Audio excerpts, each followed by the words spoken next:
Hello everyone, welcome to the today's class. आज की इस वीडियो में हम देखने वाले हैं मेथड्स ऑफ टीचिंग लैंग्वेज। जैसे कि हमने 6 लेक्चर्स कंप्लीट किए हैं और साथ ही साथ हमने उसके एक प्रैक्टिस सेट भी लगा लिया है। अगर आपने वो सब चीज़ें नहीं देखी हैं तो डिस्क्रिप्शन में उसकी लिंक दी गई है, प्लेलिस्ट में जाकर चेकआउट कीजिए। चलिए आज के इस टॉपिक को स्टार्ट करते हैं, मेथड्स ऑफ टीचिंग लैंग्वेज। सबसे पहले मैं इसकी इंपॉर्टेंस बता दूँ, ये टॉपिक बहुत ही इंपॉर्टेंट है। सीटेट में इस क्वेश्चन इसमें कई सारे मेथड्स जो हैं, इससे क्वेश्चन जो हैं कम से कम 2 to 3 क्वेश्चंस डायरेक्ट और इनडायरेक्ट आते हैं। ठीक है, तो आपको इसे हल्के में नहीं लेना है, अच्छे से पढ़ना है। तो चलिए स्टार्ट करते हैं। देखिए, फर्स्ट है हमारा translation cum grammar method. Okay friends, first हमारा है ट्रांसलेशन कम ग्रामर मेथड, यानी कि आपको इसे याद कैसे करना है। तो याद करने के लिए आप सबसे पहले इसके नाम को पकड़ लेंगे, ट्रांसलेशन कम ग्रामर मेथड। तो यानी कि इसमें ग्रामर थोड़ी कम रखी जाएगी और ट्रांसलेशन पे ज़्यादा जोर दिया जाएगा। ठीक है, जैसे कि हम लोग पहले सीखते थे हिंदी से हिंदी से ट्रांसलेट कर लेते थे इंग्लिश में। तो अगर हमें इंग्लिश समझ में आए तो हम हिंदी को कन्वर्ट करके समझते थे। तो इस मेथड पर ये बेस्ड है। यानी कि आप सभी को पता है कि ये पिछले ज़माने में चलता था। आप अभी देखते होंगे कि अभी इंग्लिश मीडियम में बच्चों को कैसे पढ़ाया जाता है, इंग्लिश टू इंग्लिश पढ़ाते हैं, यानी कि हम डायरेक्ट पढ़ाते हैं। ठीक है, तो इसमें देखते हैं क्या क्या पॉइंट्स हैं। इन पॉइंट्स को आपको अच्छे से लर्न करना है। आप 3-4 बार पढ़ेंगे तो आपको लर्न तो हो ही जाएगा। फर्स्ट है, it is one of the oldest method. मैंने आपको बताया कि ये सबसे पुराना मेथड है, इस मेथड से ही पहले पढ़ाया जाता था। ठीक है, it is the oldest method of teaching English in India, अगर इंडिया की बात करते हैं। नोन एज क्लासिकल और ट्रेडिशनल मेथड। क्लासिकल और ट्रेडिशनल मेथड भी इसे बोलते हैं। ठीक है, क्योंकि पुराना है, सबसे पुराना है, क्लासिकल है, और ट्रेडिशनल यानी कि पारंपरिक है। परंपरा में यही है कि इससे पढ़ाते आए हैं हम। और सबसे पहली बात, classes are taught in mother tongue with little active use of target language.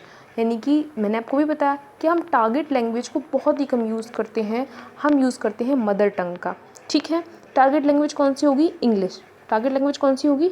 English. ठीक, हम हिंदी में ट्रांसलेट करके, इंडिया के पर्सपेक्ट में बोल रहे हैं हम, तो हम क्या करते हैं, इंग्लिश को हिंदी में ट्रांसलेट करके बच्चों को पढ़ाते हैं। और इसमें हम मदर टंग को यूज़ करते हैं, जो आपकी वहाँ की मातृभाषा होगी उस भाषा में आप कन्वर्ट करके पढ़ाएंगे। क्लासिकल और ट्रेडिशनल मेथड है, सबसे पुराना मेथड है, मदर टंग का यूज़ किया जाता है, और थोड़ा बहुत यूज़ हम टारगेट लैंग्वेज का करते हैं। यानी कि हम अगर इंडिया के कॉन्टेक्स्ट में बात करें तो टारगेट लैंग्वेज आपकी इंग्लिश रहेगी, क्योंकि हम इंग्लिश को सिखाना चाह रहे हैं बच्चों को। ठीक है, तो आगे बढ़ते हैं। Deductive method should be used. इसमें आप कौन सा मेथड यूज़ करेंगे? डिडक्टिव मेथड यूज़ करेंगे। ठीक, डिडक्टिव मेथड इसमें यूज़ किया जाता है, यानी कि ग्रामर या इंग्लिश को हम मदर टंग में ट्रांसलेट करके पढ़ाएंगे। ठीक है फ्रेंड्स, तो आई होप आपको ये टॉपिक क्लियर हो गया होगा। देखिए, ट्रांसलेशन कम ग्रामर मेथड में क्या क्या बुलेट पॉइंट्स हैं, इसको देख लेते हैं। सबसे ओल्डेस्ट मेथड है, ठीक, सबसे ओल्डेस्ट मेथड है, क्लासिकल और ट्रेडिशनल मेथड है, मदर टंग का यूज़ करके पढ़ाया जाता है, और डिडक्टिव मेथड का यूज़ किया जाता है। ठीक है, बस इतना ही है इसमें, इतना ही आपको याद रखना है, इससे आपके क्वेश्चन बन जाएंगे। अब हम आगे बढ़ते हैं, लिमिटेशंस पर जाते हैं कि इसकी लिमिटेशंस क्या क्या है। यानी कि देखिए, इस तरह के क्वेश्चन काफ़ी पूछे जाते हैं, what are the limitations of and what is not a limitation of grammar translation method. तो इस तरह से वो आपको 4-5 ऑप्शन दे देगा और आपसे पूछ लेगा कि इसमें से कौन सा नहीं है, कौन सा है। तो आपको इन पॉइंट्स को अच्छे से समझ लेना है। ठीक है फ्रेंड्स, देखिए, निगलेक्ट ऑफ स्पोकन लैंग्वेज। तो मैंने अभी बताया कि ग्रामर कम ट्रांसलेशन मेथड है, तो यानी कि हम ट्रांसलेशन पर ज़्यादा जोर दे रहे हैं। किस पर? ट्रांसलेशन पर हम जोर दे रहे हैं, हम बोलने पर जोर नहीं दे रहे हैं बच्चे के। ठीक है, और हम ग्रामर पर जोर नहीं दे रहे हैं। तो यानी कि बच्चे की स्पोकन लैंग्वेज को निगलेक्ट कर दिया जा रहा है इस मेथड में। A lot of emphasis is laid on accuracy of the content. ठीक है, एक्यूरेसी ऑफ द कंटेंट, यानी कि हम सबसे ज़्यादा जोर किस बात पे दे रहे हैं कि भाई कंटेंट सही होना चाहिए। किस पर जोर दिया जा रहा है? कि कंटेंट सही हो। ठीक है, फ़र्क नहीं पड़ रहा है कि बच्चा बोल पा रहा है या नहीं बोल पा रहा है। तो एक ये इसका ड्रॉबैक है, समझ रहे हैं ना आप? लिमिटेशंस बोल सकते हैं या ड्रॉबैक बोल सकते हैं। ठीक है, learner become proficient in reading and writing. Obvious सी बात है, जब आप बच्चे को लिखवा रहे हैं, सिर्फ बच्चे की एक्यूरेसी पर ध्यान दे रहे हैं, मीनिंग पर ध्यान, ठीक है, मीनिंग पर ध्यान दे रहे हैं, तो उससे क्या होगा, बच्चा बोल तो नहीं पाएगा, बोलने में प्रोफिशिएंट नहीं हो पाएगा, लेकिन वो प्रोफिशिएंट हो जाएगा रीडिंग एंड राइटिंग में, बट नॉट इन स्पीकिंग। ठीक है, स्पीकिंग नहीं कर पाएगा, जैसा कि हमने पहले ही देख लिया है। आगे बढ़ते हैं। Learner become proficient in reading and writing the target language but they can not often negotiate a simple communication. जैसा कि मैं आपको भी बता चुकी हूँ कि वो स्पोकन में उतने अच्छे नहीं हो पाएंगे, यानी कि वो सिंपल कम्युनिकेशन भी नहीं कर पाएंगे। वो रीडिंग में एफिशिएंट हो जाएंगे और राइटिंग में एफिशिएंट हो जाएंगे। ठीक है, तो इतना ही है इस मेथड में। चलिए आगे बढ़ते हैं डायरेक्ट मेथड पर। तो क्या हुआ, जब हम पुराना मेथड यूज़ कर रहे थे, हम ट्रांसलेट करके पढ़ाते थे, पहले हम ट्रांसलेशन करते थे, फिर बच्चों को समझाते थे उसकी मदर टंग में, तो उस मेथड को धीरे धीरे क्या हुआ, उस मेथड को चेंज किया गया और सही मेथड अपनाया गया। वो ये है कि हम बच्चे को डायरेक्टली ही क्यों ना पढ़ाएं। ठीक है, तो ऐसा सोचा गया कि हम बच्चे को डायरेक्ट पढ़ाएंगे। ठीक, अगर हमें उसे गुड का मीनिंग बताना है, मान लीजिए अगर हमें उसे किसी इंग्लिश वर्ड का मीनिंग बताना है, तो हम उसे इंग्लिश वर्ड की ही मीनिंग, आपने देखा होगा, आप जो छोटे बच्चों की बुक्स देखेंगे इंग्लिश मीडियम की, तो उसमें वर्ड्स मीनिंग होती हैं। देखिए पिछले ज़माने में क्या हुआ करता, मतलब हम लोगों के ज़माने में, तो वो हिंदी देते थे। मान लीजिए सन लिखा है तो सन माने क्या बता देते थे, सूरज बता देते थे।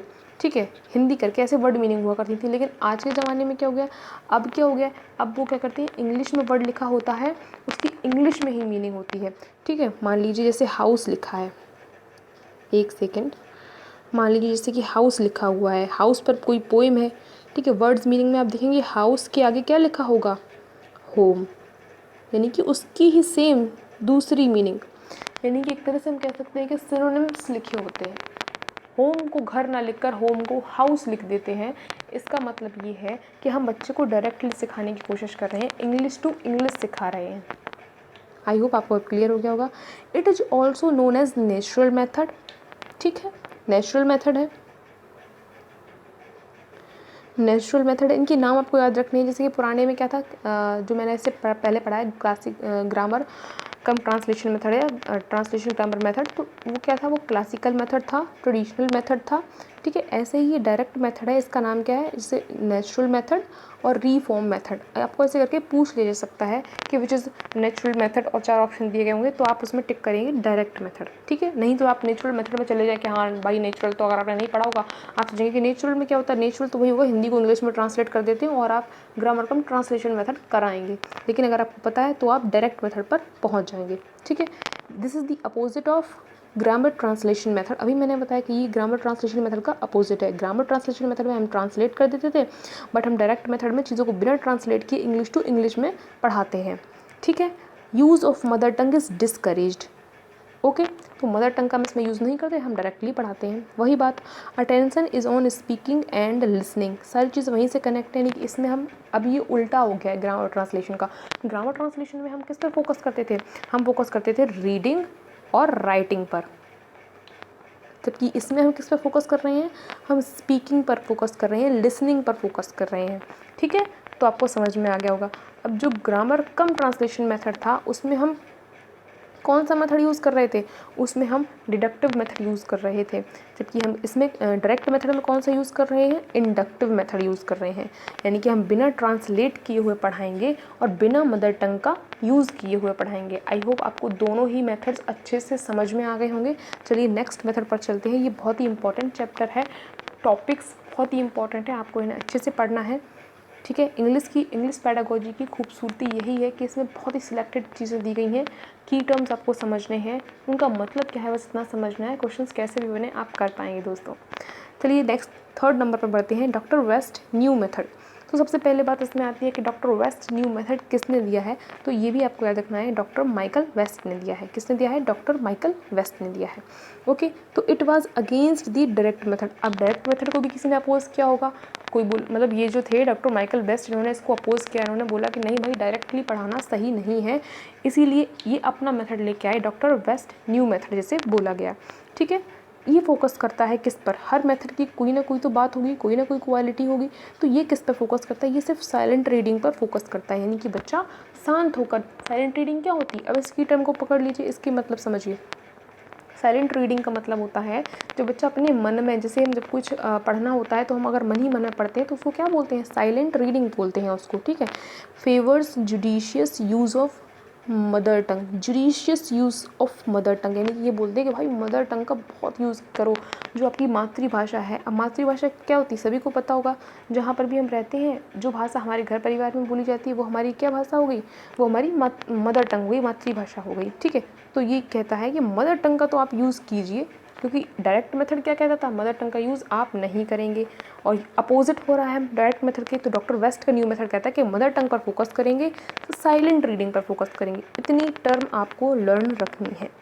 तो इट इग्नोर्स दी स्किल्स, तो ये कौन कौन सी स्किल्स, अब एक स्किल पर फोकस कर रहा है तो कॉमन सेंस लगाओ कि किस स्किल को ये इग्नोर कर रहा है। ये इग्नोर कर रहे हैं बाकी सारी 3 स्किल्स को, लिसनिंग, स्पीकिंग, राइटिंग। इन्होंने तीनों स्किल्स को क्या कर दिया है, निगलेक्ट कर दिया है। इनका कहना है कि हम सिर्फ फोकस करेंगे साइलेंट रीडिंग पर। रीडिंग भी कैसी होगी, रीडिंग भी साइलेंट होगी। ठीक है फ्रेंड्स, आई होप आपको ये चीज़ क्लियर हो गई होगी। चलिए और आगे बढ़ते हैं। हाँ, सिर्फ रीडिंग करेंगे और मदर टंग का यूज़ करेंगे, बस इतनी सी बात थी। चलिए आगे बढ़ जाते हैं। बाइलिंगुअल मेथड, तो बाइलिंगुअल मेथड इंपॉर्टेंट है। अगर उसे क्वेश्चन ज़्यादा तोड़ना मरोड़ना नहीं है तो आपसे सीधा पूछ सकता है कि बाइलिंगुअल मेथड किसने दिया। ठीक है, तो CJ डॉटसन, इनका नाम आपको याद रखना है। किसने दिया है, CJ डॉटसन ने दिया है। इसमें ये है, अब आपने जैसे कि कई सारी बुक्स देखी होंगी, आप कोर्स भी देखते होंगे, क्लासेस भी देखते होंगे बाइलिंगुअल, जैसे कि आपकी ये क्लास भी बाइलिंगुअल है, यानी कि इसमें हिंदी भी इंग्लिश भी दोनों चीज़ों का यूज़ किया गया है, तो ये आपकी बाइलिंगुअल क्लास हो गई। ऐसे ही उन्होंने बोला, किसने, CJ डॉटसन ने, कि भाई बाइलिंगुअल मेथड का यूज़ कीजिए आप, ना केवल अभी हम क्या कर रहे थे, हिंदी से इंग्लिश में कन्वर्ट कर रहे थे, इंग्लिश से हिंदी में कन्वर्ट कर रहे थे, डायरेक्ट पढ़ा रहे थे उनको, लेकिन डॉटसन सर बोले कि नहीं, हम बाइलिंगुअल मेथड को यूज़ करेंगे, यानी कि सिर्फ टीचर मदर टंग यूज़ करेगा, स्टूडेंट्स यूज़ नहीं करेंगे। यानी कि टीचर जो है वो समझाने के लिए मदर टंग का यूज़ कर सकता है, बट स्टूडेंट्स कभी भी मदर टंग नहीं बोलेंगे। ये कहना किसका था, CJ डॉटसन का था। Okay, the help of mother tongue is also taken here along with the target language. जैसा कि मैंने अभी बताया कि मदर टंग का यूज़ किया जाएगा along with the target language. Target language जो हमारी कौन सी रहेगी, ये आपको मैंने पहली क्लास में बता दिया था कि आपकी टारगेट लैंग्वेज, सेकंड लैंग्वेज कौन सी है। अगर आपने वो वीडियोस नहीं देखे तो उनको ज़रूर देख लीजिए, बहुत ही इंपॉर्टेंट है, एक एक वीडियो बहुत इंपॉर्टेंट है। ठीक है, तो इंग्लिश है हमारी टारगेट लैंग्वेज, क्योंकि हम टारगेट किस लैंग्वेज को कर रहे हैं, इंग्लिश को, हम बच्चे को इंग्लिश सिखाना चाह रहे हैं। ओके फ्रेंड्स, तो हम मदर टंग का यूज़ करेंगे, कौन, सिर्फ टीचर्स यूज़ करेंगे, किसमें, बाइलिंगुअल मेथड में। एंड चिल्ड्रंस, नेक्स्ट पॉइंट क्या कह रहा है, childrens are not allowed to the use of mother tongue. Childrens को अलाउ नहीं किया जाता, वही सेम बात है, घुमा फिरा कर बोल रहा है। तो ऐसे ही क्वेश्चंस इसमें बना दिए जाते हैं। आप कहते हैं कि क्वेश्चंस नहीं फंसे, ऐसा नहीं है, क्वेश्चंस वहीं से आते हैं। बट अगर आप बताइए, अगर वो ये लाइन ऊपर वाली जो आपने, अगर मान लीजिए आप ऊपर वाली लाइन पढ़ के गए, आपने ये लाइन पढ़ी और आपको ये लाइन उसने वहाँ पे दे दी, तो बात तो एक ही है ना भाई। आपकी समझ पे डिपेंड करता है कि आप इन दोनों को समझ पाते हैं या नहीं समझ पाते हैं। समझ रहे हैं मेरी बात को? ठीक है, तो इसमें क्या है, सैंडविच टेक्निक। एक क्वेश्चन पूछ लेता है कि sandwich technique used in which method. Okay, तो आप समझ जाएंगे बाइलिंगुअल मेथड। तो सैंडविच मेथड क्या है, जैसे आप सैंडविच खाते हैं, बीच में क्या होता है, बीच में स्टफिंग होती है और ऊपर क्या हो गया, ब्रेड हो गया, नीचे क्या हो गया, ब्रेड हो गया, बीच में आप अपना आलू वालू कुछ भी भर लेते हैं। ठीक है, तो ऐसे ही हमें इस टेक्निक का यूज़ करना है, सैंडविच टेक्निक का, यानी कि जो टीचर है वो टारगेट लैंग्वेज को यूज़ करेगा। जैसे कि कुछ हमें बच्चे को बताना है, दैट लाइक हमें ऐसे बताना है कि दिस इज़ अ बॉय, ये हमें चीज़ बतानी है, तो हम पहले बोलेंगे this is a boy, first हमने ये बोल दिया, फिर हम मदर टंग का यूज़ करके बताएंगे क्या, कि यह एक लड़का है। ठीक, फिर हम दोबारा से रिपीट करेंगे दिस इज़ अ बॉय, फिर स्टूडेंट्स क्या करेंगे, उसको प्रोनाउंस करेंगे दिस इज़ अ बॉय, यानी कि बच्चे को समझ में भी आ गया कि हम क्या बोल रहे थे और उसका मीनिंग उसे मदर टंग में समझ में आ गया। अगेन हमने उसको यहाँ पर क्या कर दिया, ब्रश अप कर दिया कि भाई दिस इज़ अ बॉय आपको बोलना है। तो ये टेक्निक किस मेथड की है, बाइलिंगुअल मेथड की है। किस मेथड की है, बाइलिंगुअल मेथड की। आई होप आपको ये भी समझ में आ गया होगा। चलिए दोस्तों आगे बढ़ते हैं। ऑडियो लिंगुअल मेथड, जैसा कि इसे आप साउंड मतलब मैंने बोला कि आपको किससे समझना है, नाम से सबसे पहले समझना है कि इसका नाम क्या है और ये कह रहा है। तो ऑडियो लिंगुअल मेथड यानी कि ये है आपका आर्मी मेथड। जैसे कि जब पहले आर्मी की जब भर्तियां होती थी, जैसे कि जब वर्ल्ड वॉर वगैरह हो रहे थे, तो क्या होता था, जल्दी से हमें भर्तियां करनी थी, रिक्रूटमेंट जल्दी से करना है हमें, क्योंकि हमारे पास इतना टाइम नहीं है, भाई जंग छिड़ी हुई है। तो वहाँ पे अक्सर ये यूज़ किया गया था मेथड, आर्मी मेथड, जिसमें आपको कुछ ऑडियोज सुना दिए जाते थे किसी दूसरे देश की लैंग्वेज के। ठीक, तो आप कुछ वर्ड्स ऐसे समझ पाएँ कि ये कहने क्या वाला है, तो उससे रिलेटेड था ये कौन सा मेथड, ऑडियो लिंगुअल मेथड। ठीक है फ्रेंड्स, उसी से रिलेटेड था ये आपका audio lingual method. This pattern practice and drill produced only limited language. और ये मेथड सिर्फ आप कुछ लिमिटेड लैंग्वेजेस के लिए ही अप्लाई कर सकते हैं। ऐसा नहीं कि आप क्या आप सारी लैंग्वेजेस के साथ ऐसा कर सकते हैं। कुछ ही लैंग्वेजेस ऐसी हैं जिनके साथ आप जिनको सीखने के लिए आप ऑडियो लिंगुअल मेथड का यूज़ कर सकते हैं। ठीक है, इसीलिए इसे आर्मी मेथड भी बोला गया क्योंकि ये वर्ल्ड वॉर के दौरान पे काफ़ी ज़्यादा यूज़ की गई थी। ठीक है फ्रेंड्स, इसके बाद आपकी आएगी स्ट्रक्चरल अप्रोच और भी आपकी कम्युनिकेटिव लैंग्वेज टीचिंग अप्रोच, जो कि बहुत ही इंपॉर्टेंट है। इनसे सच बता रही हूँ 2 से 3 4 भी क्वेश्चन आए थे किसी शिफ्ट में, तो इनको हम नेक्स्ट वीडियो में कंप्लीट करेंगे। ओके फ्रेंड्स, तो चलिए आज का वीडियो यहाँ पर ख़त्म करते हैं। आपको वीडियो कैसा लगा कमेंट में ज़रूर बताइए। वीडियो को लाइक कर दीजिए, चैनल को शेयर कर दीजिए और सब्सक्राइब करना बिल्कुल भी ना भूलें। मिलते हैं नेक्स्ट वीडियो में। Bye bye, take care.